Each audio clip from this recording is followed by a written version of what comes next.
Welcome back to the channel. Welcome back to Life Behind the Sticks. How you doing today? I hope you're well. Today's episode we're going to look at the recent announcement by Sony and PlayStation regarding the implementation of different tiers of PlayStation Plus. And what I thought I would do is do a comparison versus Xbox, just so you guys can get your head around what they are offering and what you can expect coming up cost wise. Hope you are going to enjoy it. Let's do it! Now, before we get into the meat and potatoes of this, what I would like to say is I've found some pricing as at April 2022. Of course, you can shop around. I know with Xbox Live, you can shop around and get deals on various platforms. I'm sure it's no different on PlayStation Plus. So I've put a set of pricing parameters as best as I could find them at this point in time. They may vary from country to country and from time to time, so just keep that in mind while we're going through the comparison. But I think the numbers that I've put together will give you a kind of good overall view of where the pricing's at and what you can expect, and maybe give you an idea what is going to be your kind of your best option. I guess if you've only got PlayStation or if you've only got an Xbox, then you're kind of locked into that particular operating system, if you like. I'm lucky enough to have both, so and I know a few of you that subscribe to the channel have got both platforms. So let's see what you can expect, and then you can make a decision based on the information I'm about to show you on what is the better value for you. So what I thought we'd do is, I'm back behind the desk today because I can fling things up. Fling things over there. I can fling things over there, but you're not going to see them. If I fling them over there, you will see them. But I have prepared a whole lot of little slides for you today, just to talk about the differences in pricing and what it all means. I did get this letter from PlayStation, kind of highlighting the fact that there are changes coming, and it basically said, you are not going to be charged any more money on your basic subscription PlayStation Plus. However, if it expires before that, etc., you might have some issues, and that they would be offering some more goodies and some more tiers for you going forward. So I also went online and done quite a bit of research, which is quite amazing. You done research, G4? Yeah, I do research for, especially for this segment. I do a lot of research, actually. I have to, because I don't want to be putting out information that's incorrect and confusing any of you. So, like I said in the intro, the pricing is the best that I could find at this point in time. And I think what you've got to keep in mind with all of these different tiers is maybe watch the video and then go back and just figure out how much money you're going to spend on a yearly basis on gaming. I know a lot of you out there, you'll be lucky if you buy one or two games a year as far as new games go, and you'll probably play them to death. Some of you, will probably just wait for games to come on special and buy them that way. I know other people are using the Game Pass system and absolutely love it. So I think it's worth just sitting down and figuring out how many games you're going to spend, or how much money you're going to spend on games per year, and then compare it to the numbers I'm going to show you in this episode. I think the other thing that I would like to share is Sony announcing these tiers. I think is an absolute good thing for us as consumers and us as gamers. I think this is going to drive a little bit of competition, and I think once you see the pricing and you see the pricing comparisons on the different tiers, I think that Microsoft or Xbox are going to be forced to make some adjustments to the pricing. At this point, they pretty much had this kind of whole way of subscription tier pricing to themselves. This should drive some competition, so it should be good for us going forward. At least that's what I hope will happen. And generally in this type of environment, in a kind of competitive environment like gaming or any other market, that's exactly what this will do. So without further ado, let's get into some of the pricing comparisons, and let's show you all the different tiers first, and then we'll do some comparisons tier by tier. So all this pricing comes from the PlayStation blog, and essentially what you're going to go to is, at the moment we have PlayStation Plus, which is the PlayStation Plus Essentials, and you're actually going to add 2 extra tiers in, PlayStation Plus Extra and then PlayStation Plus Premium.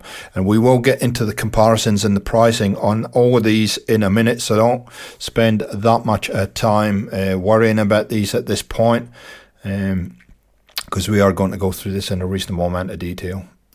And on the Xbox side, obviously you have Xbox Gold, then the Game Pass system, and then Xbox Ultimate. So you can see there the comparison is pretty going to be pretty easy to do, and it gives us some nice tiers. Although the way that both the companies have priced these are slightly different, and that's why I say I think there's going to be a few adjustments going forward to how this all works. So let's just start off with the basic packages, and we'll go from both PlayStation Plus versus Xbox Gold, so PlayStation Plus Essential as they've renamed it.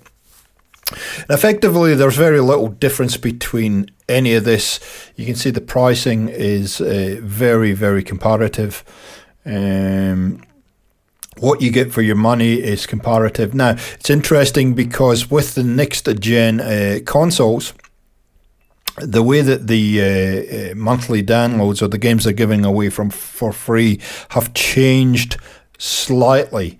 Also with Xbox, obviously they will give you a backwards compatibility game or games in your 3 to 4 monthly free giveaway games, but obviously on PlayStation you don't have that backwards compatibility.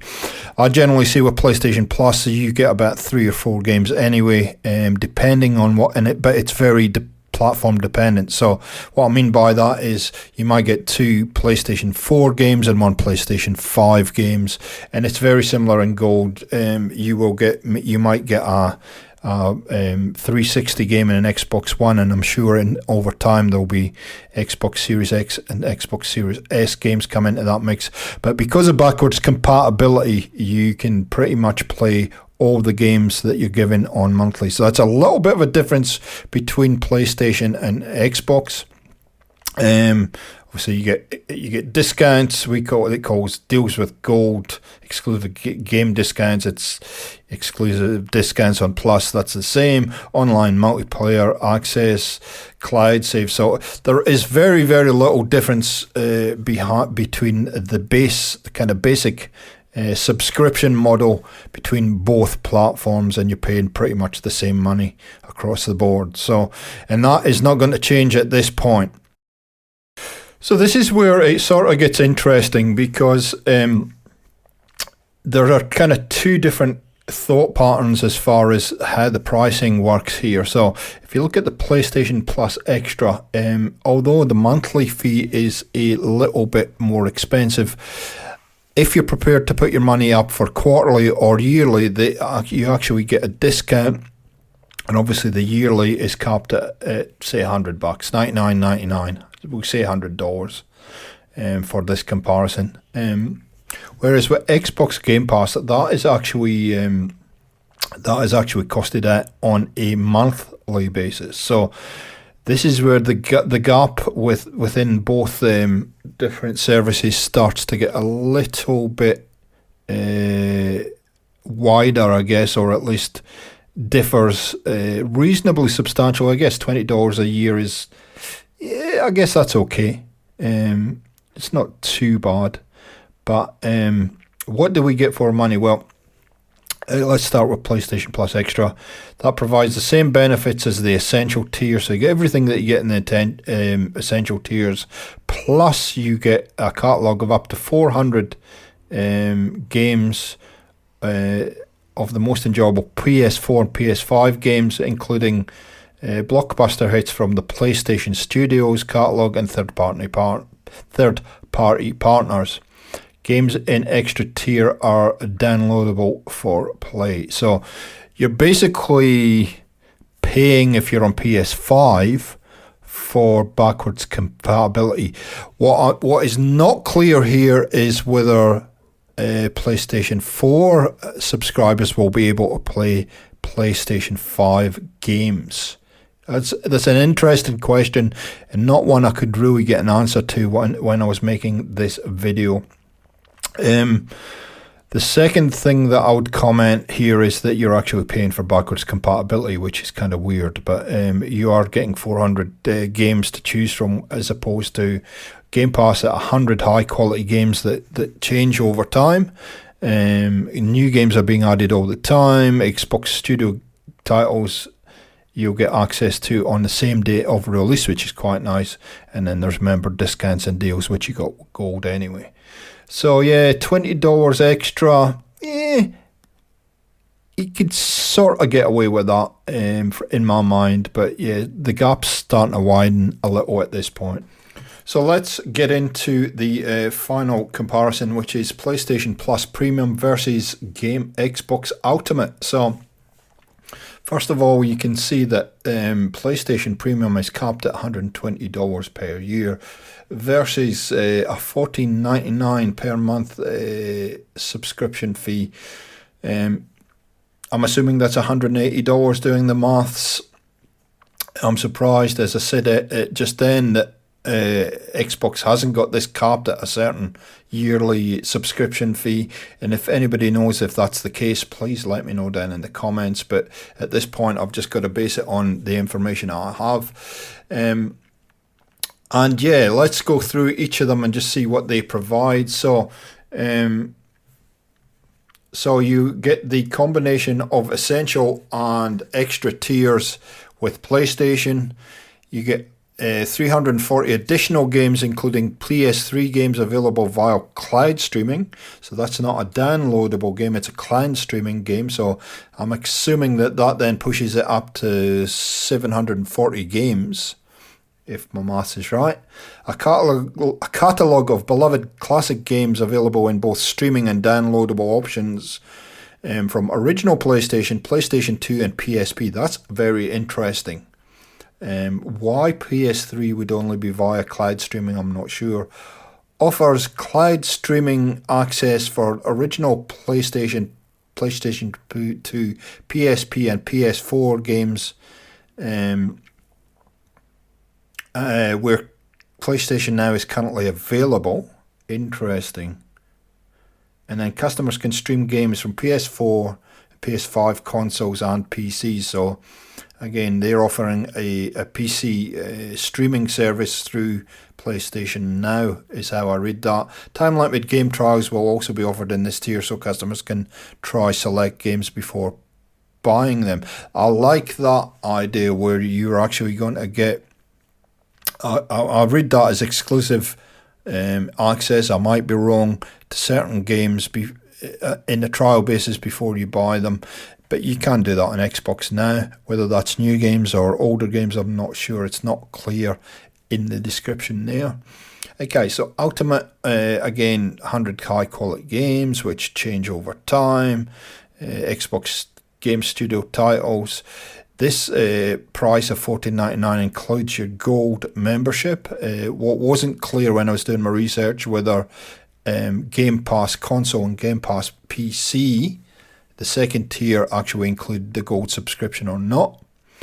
Same day Xbox Studio release access, exclusive member discounts and deals, play games from the cloud, so there's a cloud service involved in there, and then free perks included in-game content and partner offers. I'm not sure what that actually is.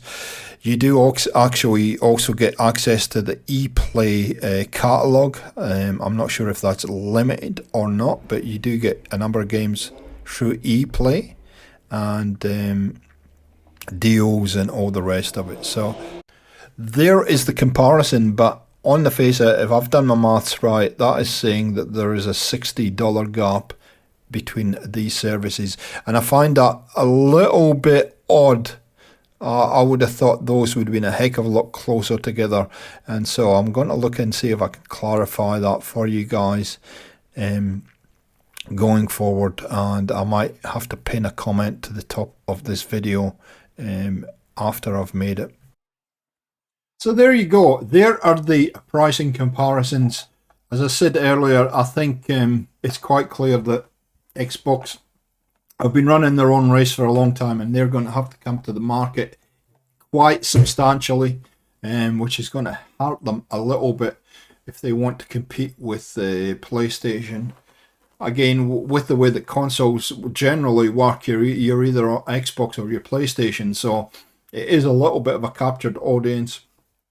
I am not going to give you an opinion on what I personally think about these services, because I think it's up to you to make that decision. And also, as far as either Xbox or PlayStation is concerned, I'm probably not going to use either of these increased services.